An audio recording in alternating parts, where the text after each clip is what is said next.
Hello everyone, welcome to Math Magic. Today we are going to learn area and perimeter. Let's start. See, area and perimeter हम कौन से shapes का निकालते हैं? जो 2D shapes होते हैं, जो हम आसानी से एक प्लेन पेपर पे ड्रॉ करते हैं ना, वो हो जाते हैं हमारे 2D shapes like circle, triangle, rectangle, square. Okay, जो शेप्स 2D होते हैं उन्हीं शेप्स का हम पेरीमीटर और एरिया निकाल सकते हैं. नाउ एक एग्जांपल लेंगे. मैं एक रेक्टेंगल ड्रॉ करती हूँ. Okay, see. Now, what is perimeter? The length around the boundary of a closed plane figure. The length around the boundary of a closed plane figure. जितना भी लेंथ है इस बाउंड्री का, वो हो गया इस शेप का पेरीमीटर. ओके, सपोज मैं एक एग्जांपल देती हूँ. 3 3 3 4 सेंटीमीटर. ओके, इस शेप का आप मुझे बता सकते हो पेरीमीटर कितना होगा? आप ध्यान रखिए, इस काइंड के शेप्स में जब भी आप पेरीमीटर निकालोगे तो बाउंड्री का ही आपको कैलकुलेशन, लेंथ का कैलकुलेशन करना है. जो इनर इनर बाउंड्री है ना इस शेप की, वो आपको कैलकुलेट कभी नहीं करना होगा. मीन्स व्हाट, इस शेप का पेरीमीटर हम निकालेंगे तो क्या होगा? 3 + 3 length around the boundary. 3 + 3 is 6 +4 is 10 +3 is 13 +3 is 16. Means perimeter of this shape is 16 centimetre. समझ में आया आपको? क्या हमने ये 4 कंसिडर किया है क्या? नहीं. इनर बाउंड्री हमें कभी कंसिडर नहीं करना है जब हम पेरीमीटर निकालेंगे. Just area around the boundary, sorry, length around the boundary for perimeter. Okay, now what is area? Area of a plane figure is the measurement of the surface enclosed by it. Means what, जितना भी surface इस figure ने cover किया है, okay, उसका measurement is what? Area. इस figure में जितना भी सरफेस कवर किया है उसका मेजरमेंट इज एरिया. ओके, समझ में आया आपको एरिया क्या होता है एंड पेरीमीटर क्या होता है? नाउ के यूनिट्स देखेंगे. सी, पेरीमीटर और एरिया का यूनिट डिपेंड करेगा उसकी लेंथ, उसकी विड्थ, उसकी रेडियस, जो भी शेप्स होगा अकॉर्डिंग टू दैट उसका पेरीमीटर और एरिया का यूनिट होगा. ओके, सपोज अब मैं कुछ बताना चाहूँगी आपको. अगर लेंथ है सेंटीमीटर में, रेक्टेंगल की बात करेंगे, और ब्रेथ है मीटर में, अगर उसका एरिया फाइंड करने बोला है आपको, तो आपको सबसे पहले क्या करना होगा? दोनों यूनिट को सेम करना होगा. और एक बात इसमें कि अगर क्वेश्चन में आपको स्पेसिफाई किया है कि आपको एरिया मीटर स्क्वायर में चाहिए, तो आपको दोनों भी मेजरमेंट को क्या करना होगा? किस यूनिट में लाना होगा? मीटर में. इन केस अगर स्पेसिफाई नहीं किया है तो अकॉर्डिंग टू यू आप हमेशा ध्यान रखिए, कोई भी मैथमेटिकल ऑपरेशन करने के लिए यूनिट्स हमेशा सेम बनाना फर्स्ट, एंड देन ही उस पर मैथमेटिकल ऑपरेशंस करना. ओके, नाउ रेक्टेंगल लेंगे हम. फर्स्ट देखेंगे perimeter of rectangle. Now again perimeter क्या है? Length around the boundary of a close plane figure. तो यहाँ हम देखेंगे लेंथ है L और B है ब्रेथ. तो कैसा है? पेरीमीटर ऑफ रेक्टेंगल देखेंगे, length around the boundary means L plus B, again L plus B, means which is equals to what? 2L plus 2B. हम 2 को कॉमन निकाल दिए तो क्या बन गया? Twice of length plus breadth. ये हो गया perimeter of rectangle. Now what is area of rectangle? Area of rectangle is simply multiplication of length and breadth. Simply multiplication of length into breadth. Okay, समझ में आ रहा है? Area of rectangle. अब आप बोलोगे ये कहाँ से आ गया एकदम? Length into breadth, breadth means area of rectangle हो गया. सी, मैं आपको एक एग्जांपल बताती हूँ. ये एक स्क्वायर ग्रिड है. ओके, इसमें जो स्क्वायर है स्मॉल स्मॉल, उसमें वो है 1 by 1 का, और उसका एरिया हो गया 1 सेंटीमीटर स्क्वायर. अब ये हमने जो रेक्टेंगल निकाला है उसका कितना हो जाएगा एरिया अकॉर्डिंग टू दिस, 1 2 3 4 5 6 7 8, क्योंकि ईच स्क्वायर कितना है 1 सेंटीमीटर स्क्वायर एरिया का है। तो ये हो गया टोटल, इसका एरिया कितना हो गया 8 सेंटीमीटर स्क्वायर। ओके, ये तो हमने ग्रिड पे ड्रॉ किया था, बहुत ही आसानी से हमने इसका एरिया निकाल दिया। लेकिन हर वक्त क्या हम हर शेप ग्रिड पे निकालते हैं? नहीं, इसके लिए कुछ फॉर्मूला डिराइव किए हैं। तो वो रेक्टेंगल का फॉर्मूला कैसे बनाए? सी, इसे हम बोल देंगे length which is equals to 4, और ये हो गई हमारी breadth which is equals to 2। अब यहाँ हमने क्या किया था, टोटल काउंट किए थे 1 2 3 4 5 6 7 8, इससे हमें 8 मिल गया था। लेकिन हम अगर लेंथ इंटू ब्रेथ किए तो कितना होता है 4 × 2 which is equals to what 8। मीन्स क्या, अगर हम सिंपली लेंथ इंटू ब्रेथ किए तो ये कितना कितना आ रहा है, ये पूरा एरिया निकल रहा है। ओके, इसलिए हमने यहाँ एरिया ऑफ रेक्टेंगल कितना लिया है, length into breath. Length into breath किए तो ये पूरा एरिया कवर हो जाता है, इसलिए हमें एरिया ऑफ रेक्टेंगल का फॉर्मूला क्या मिला है, length into breath. Same now अभी क्या हो जाता है, स्क्वायर मीन्स व्हाट, चारों साइड्स क्या होती है इक्वल। मीन्स यहाँ हमने साइड इक्वल्स टू क्या लिया है एल। तो पेरीमीटर ऑफ एरिया में क्या लेंगे, length around the boundary L plus L plus L plus L means what 4 times L. इसको हम ऐसे भी बोल सकते हैं 4 times side. Okay, perimeter of square कितना हो गया 4 times side. Now area of square, again area of square is what, हमने अभी देखा था लेंथ इंटू ब्रेथ रेक्टेंगल का, लेकिन यहाँ क्या होता है, साइड्स क्या होती है इक्वल। तो L into L which is equals to L square, हम इसे ऐसे भी लिख सकते हैं साइड स्क्वायर। ओके, एल क्या है यहाँ साइड है, तो area of a square is equals to side का square. Now area of triangle, sorry, perimeter of a triangle, perimeter of triangle is again what, length around the boundary a plus b plus c is what, perimeter of a triangle. now अब बात आती है area of triangle.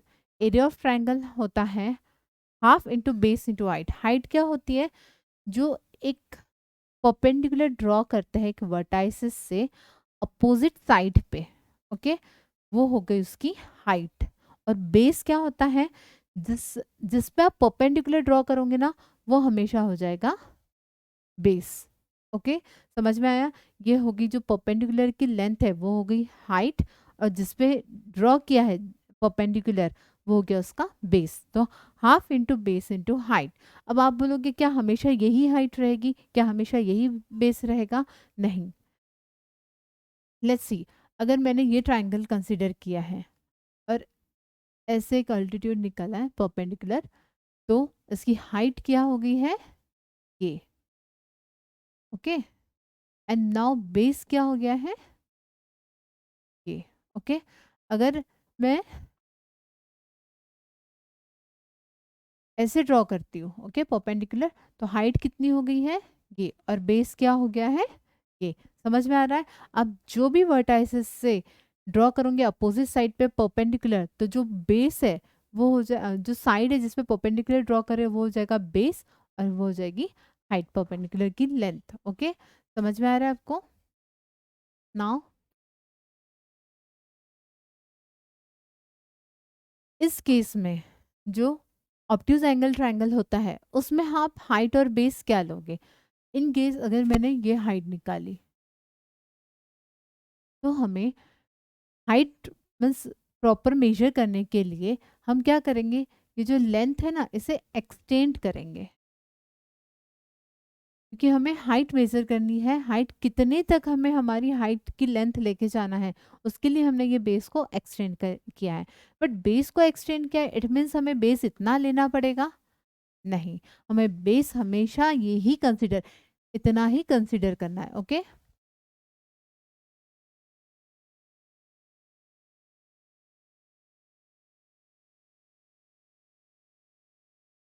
Base हमेशा हमें इतना ही consider करना है, ये तो हमने जस्ट एक्सटेंड किया क्योंकि हमें हाइट कितनी तक लेनी है, हमारी परपेंडिकुलर कितनी ड्रॉ करनी है, बस उसके लिए ये जो हमने एक्सटेंड किया है। लेकिन हमें मेजरमेंट में कितना लेना है, बस इतना ही बेस। ओके, ये बात हमेशा ध्यान रखिएगा। नाउ रिलेशन बिटवीन यूनिट्स, ये यूनिट के बिटवीन रिलेशंस मैंने कुछ बता दिए हैं, ये आप हमेशा ध्यान रखिए क्योंकि कन्वर्जन के लिए आपको हमेशा हेल्पफुल रहेंगे। नाउ कुछ एग्जांपल्स देखते हैं। लेंथ दी है, ब्रेथ मिसिंग है और एरिया मिसिंग है, तो चलो कैलकुलेट करते हैं। ये देख के समझ रहा है ये रेक्टेंगल का हो सकता है, क्योंकि 9 मीटर अगर पेरीमीटर है और लेंथ इतना है तो मोस्टली रेक्टेंगल का होगा ये। चलो कैसे करेंगे। फर्स्ट, लेंथ कितनी है, 2 मीटर 60 सेंटीमीटर, और पेरीमीटर का है मैं मीटर में, तो हम क्या करेंगे, इसे सेंटीमीटर में कर देंगे। 260 सेंटीमीटर, और पेरीमीटर दिया है हमें 9 metre, which is equals to 900 centimetre, और ब्रेथ हमारा मिसिंग है, उसे हम वेरिएबल ले लेंगे x। ओके, नाउ फॉर्मूला क्या है, p equals to 2l plus b, which is equals to 260 plus b, और पेरीमीटर की जगह हम क्या लिख सकते हैं, 900, which is equals to 900 minus 2 को अगर अंदर ले गए तो ये हो जाएगा 520 प्लस 2b। हम इसे ऐसे लिख सकते हैं, 2b is equals to 900 minus 520 is 380, तो b is equals to 190 centimetre. कितना हो जाएगा, 190 सेंटीमीटर। तो हम इसे विच इज इक्वल्स टू ऐसे लिख सकते हैं, 1 मीटर 90 सेंटीमीटर। हम यहाँ लिख सकते हैं 1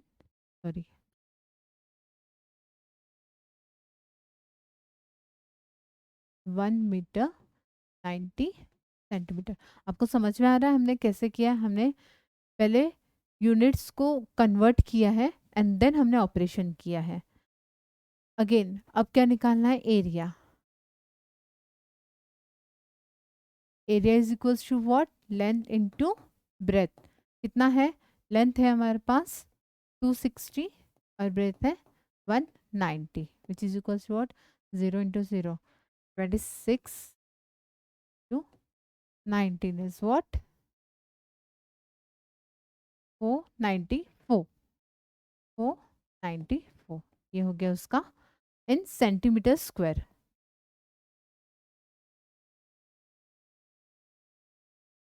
49400 centimetre square. Yes, now second example देखेंगे। ये आपको समझ में आ गया है कैसे आया है।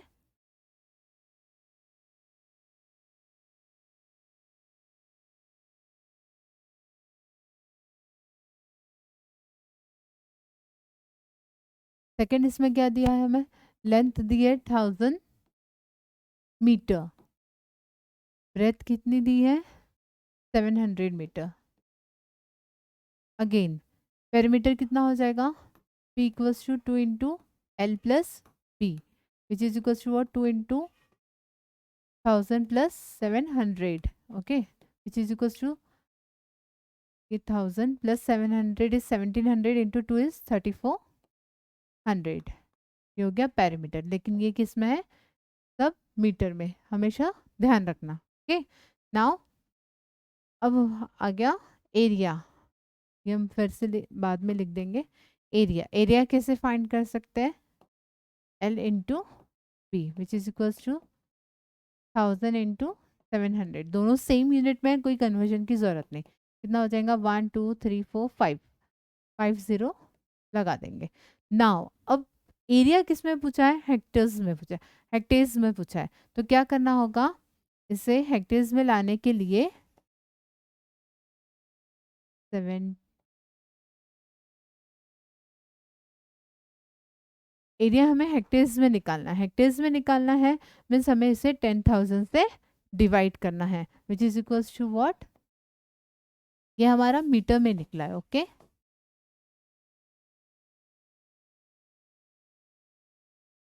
ये हमारा निकला है मीटर में। अब हम इसे करेंगे 70 हेक्टेयर्स। क्यों? क्योंकि हमने यहाँ से 10,000 से डिवाइड किया है। ओके, तो यहाँ क्या आ जाएगा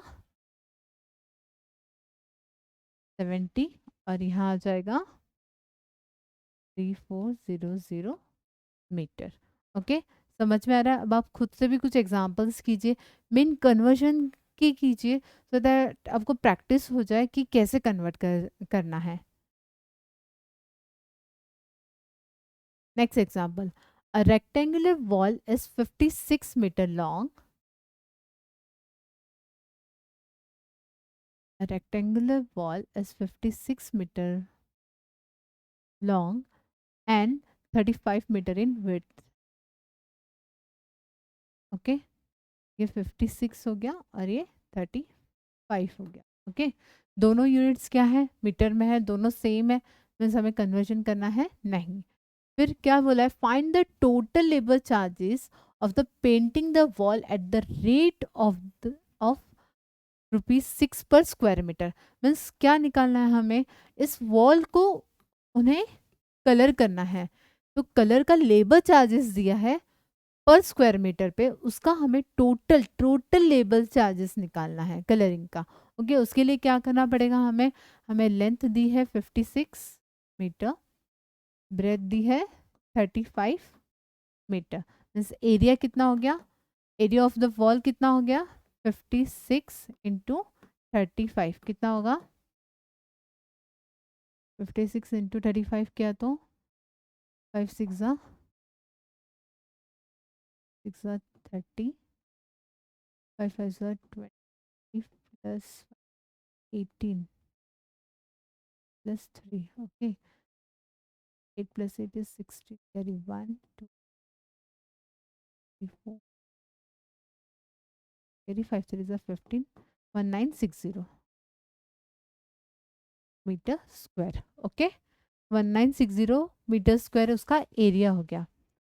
now find the total labour charges. फिर टोटल लेबर चार्जेस कितना हो जाएगा? Area of the wall into 6। Okay, क्या हो जाएगा?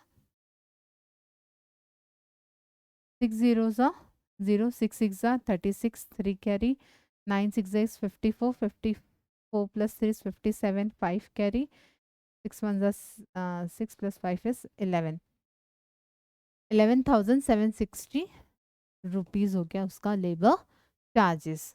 नाउ मैं इसमें थोड़ा सा एक ट्विस्ट देती हूँ। अगर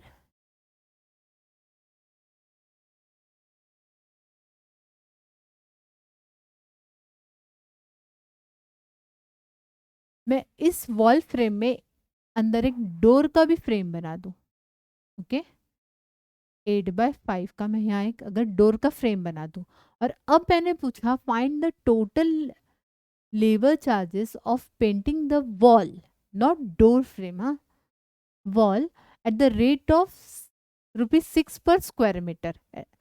समझ में आ रहा है मैं आपको क्या पूछ रही हूँ? हमें सिर्फ इतना ही निकालना होगा, इतना पहले एरिया निकालना होगा और इसी का लेबर चार्जेस निकालना है हमें। ओके, तो इसका कैसे करेंगे? हमें area of door frame, area of door frame कितना हो जाएगा? 5 into 8 which is equals to 40। फिर area of wall, area of wall without without door frame कितना हो जाएगा? टोटल एरिया कितना था? 1960 जो हमने निकाला है। ओके, माइनस हम यहाँ क्या कर देंगे? 40 माइनस इतना एरिया अगर हमने माइनस कर दिया तो ये रिमेनिंग एरिया निकल जाएगा। Area of wall without door frame वो क्या हो जाएगा? 1920। नाउ अगर अब हम total labour charges for painting wall, okay, wall का अब हम कितना निकालेंगे? 1920 इंटू कितना है? 6 which is equal to what? 6 0 0, 6 2 12, carry 1, 9 54 55, 5 carry 11,520 rupees. समझ में आया यहाँ क्या किया मैंने? एक ट्विस्ट, मैंने यहाँ सिर्फ एक छोटी सी डोर फ्रेम ऐड कर दी 5/8 की, और फिर आपको पूछा नाउ अब आप चार्जेस निकालिए पेंटिंग का। तो इसके लिए क्या करना होगा हमें? पहले टोटल एरिया निकाला हुआ जो था हमने, उसमें से माइनस कर दिया ये डोर फ्रेम का एरिया। ओके, कितना हो गया? 1920 मीटर स्क्वायर। अब इस एरिया को मल्टीप्लाई कर दिया पर स्क्वायर मीटर चार्जेस से। ओके, तो मिल गया हमें टोटल। कुछ भी ऐसा छोटा सा ट्विस्ट आ जाए ना तो कभी डरना नहीं, पता है क्या? पहले बेसिक से सॉल्व करना, बेसिक एकदम अच्छे से प्रॉब्लम रीड कीजिए एंड उसे अंडरलाइन कीजिए, एंड देन देखिए बहुत इजी होते हैं ज्योमेट्री के भी problems. Now third, a wire is in the shape of square of side 10 centimeter. Okay, now if the wire is rebent into a rectangle of the length 12, okay, 12 centimeter, find its breadth. तो इसका breadth कितना हो जाएगा वो हमें find करना है। पहले हम इतना ही solve करते हैं। तो C, perimeter of square कितना हो जाएगा? perimeter of square होता है 4 times side, which is equals to 4 into 10 is equals to 40, कितना है यहाँ? Centimetre. Okay, perimeter of square हो जाएगा। वायर को कुछ कम ज़्यादा किया है क्या? उन्होंने कुछ बोला है क्या? नहीं, पेरीमीटर सेम है, जस्ट उन्होंने क्या किया, वायर जो स्क्वायर शेप में था अब उन्होंने रिबेंड कर दिया उसे, और क्या बना दिया उसका? रेक्टेंगल बना दिया। लेकिन रेक्टेंगल में लेंथ और ब्रेथ अलग अलग होती है, तो लेंथ की हमें मेजरमेंट है 12, मीन्स पेरीमीटर तो सेम है। P equals to 2 into L plus B, ये होता है perimeter of rectangle, which is equals to 2, length दी है यहाँ 12 प्लस बी, और यहाँ हमें कितना मिला था? 40। तो 40 माइनस 12 टू से कितना होता है? 24, विच इज इक्वल्स टू 2b। हम ऐसे लिख सकते हैं इसे, 2b इज इक्वल्स टू कितना हो जाएगा? 16। तो b इज इक्वल्स टू 8। यहाँ ब्रेथ कितनी निकल गई है? 8। समझ में आया आपको? नाउ सेकेंड पार्ट है उसका, which enclosed more area, the square of the और द रेक्टेंगल। तो इसके लिए हमें क्या निकालना पड़ेगा? Area of square, which is what? Side का स्क्वायर, मीन्स व्हाट? 10 का square is equals to 100 centimetre square. Area of square कितना हो गया? 100 centimetre square. Now area of rectangle, area of rectangle is equals to L into B, which is equals to 12 into 8। 12 into 8 कितना होता है? 96 centimetre square. 96 centimetre square is less than 100 centimeter square, means what? Which enclose more area? Square enclose more area than rectangle. Square enclosed more area than rectangle.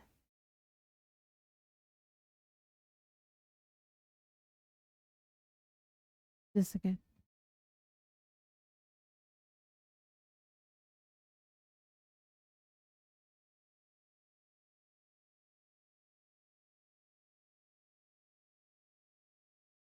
Area of square is greater than area of rectangle if, ये बहुत बड़ा point है, if the perimeter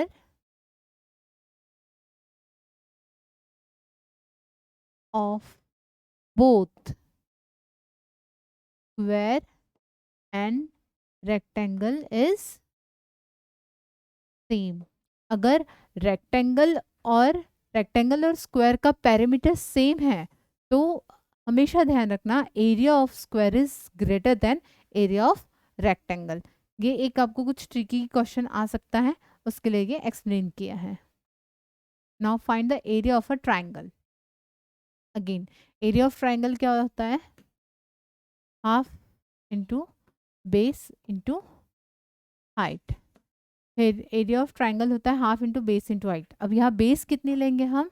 just जो जितनी length दी है 6 centimetre, तो half into 6 into height कितनी दी है 9 centimetre, which is equal to what 9 3 ज़ा 27 सेंटीमीटर स्क्वायर। समझ में आया कैसे किया है हमने। Next, triangle LMN is a right angle triangle where angle M is 90 degree, angle M is 90 degree, तो ये हो गया L और ये हो गया N। MO is perpendicular to LN, MO is perpendicular to LN, और क्या बोला है LM is equals to 4, MN is 3 और LN की पूरी लेंथ दी है 5, ये पूरा ओके, ये है 5 सारा कुछ सेंटीमीटर में। Now find the area of triangle LMN, हमें फर्स्ट क्या LMN का एरिया निकालना है, तो area of triangle LMN is equals to half into base कितना है यहाँ 3 इंटू हाइट कितनी है इसमें ट्राइंगल LMN में इज 4, 3 2 1 ज़ा 2 2 ज़ा हो गया 3 2 ज़ा 6 सेंटीमीटर स्क्वायर। आगे क्या पूछा है and find length of MO, ये जो लेंथ है अल्टीट्यूड की, ये जो परपेंडिकुलर है LN पे, उसका हमें लेंथ निकालना है, तो कैसे निकालेंगे। सी एरिया ऑफ ट्रायंगल तो सेम रहेगा, अब अल्टीट्यूड ये कंसिडर करो या ये कंसिडर करो, height area of the triangle is same, तो एरिया कितना है हमारे पास, area of triangle LMN is equals to हम ऐसे भी लिख सकते हैं हाफ ऑफ, अब हम बेस लेंगे ये LN, अब हम बेस क्या लेंगे LN, तो यहाँ क्या हो जाएगा 5 इंटू हाइट कौन सी लेनी है हमें MO, क्योंकि परपेंडिकुलर है ना, तो MO इज x, हमें पता है नहीं है तो हमने क्या ले लिया, यहाँ एक वेरिएबल ले लिया। अब एरिया ऑफ ट्रायंगल कितना है हमें पता है 6 है, तो 6 1/2 into 5 x which is equals to what 6 2 हो जाएगा 12x, sorry 12 equals to 5x, तो x इज इक्वल्स टू 12/5 कितना हो जाएगा 5 2 ज़ा 10.4 2.4 सेंटीमीटर हो गया MO। MO कितना निकल गया हमारा 2.4 सेंटीमीटर। समझ में आया हमने कैसे निकाला। यहाँ हमने एरिया ऑफ ट्रायंगल कभी चेंज होगा क्या, हाइट जो ली है वो भले हम चेंज करें, लेकिन एरिया ऑफ ट्रायंगल चेंज हो सकता है क्या, नहीं। हाइट चेंज बेस चेंज कर सकते, एरिया ऑफ ट्रायंगल सेम ही रहेगा। उसी कॉन्सेप्ट को लेके हमने ये प्रॉब्लम सॉल्व किया है। Now find the area of following shape, इसे हम क्या करेंगे प्रॉपर दो शेप में डिवाइड कर देंगे। ओके नाउ एक ट्रायंगल बन गया और एक रेक्टेंगल बन गया। अब ये 4 सेंटीमीटर है तो ये भी 4 सेंटीमीटर हो गई, ये 5 है तो ये भी कितना हो गया 5 सेंटीमीटर। अब हम इसे नेमिंग कर दे ABCDE, हम E से एक परपेंडिकुलर ड्रॉ करते हैं AD पे, तो AD बन गया बेस। ओके और हाइट क्या होगी यहाँ हमने परपेंडिकुलर ड्रॉ किए तो EO, तो अब EO कितना हो जाएगा EO हो गया EO is equals to what, ये पूरी हो गया है EM minus OM which is equals to what, ये पूरी लेंथ दी है हमें 7 सेंटीमीटर। ओके ये पूरी की लेंथ कितना दी है हमें 7, तो 7 माइनस कितना कर देंगे 4 which is equals to 3 centimetre. EO कितना हो गया 3 सेंटीमीटर।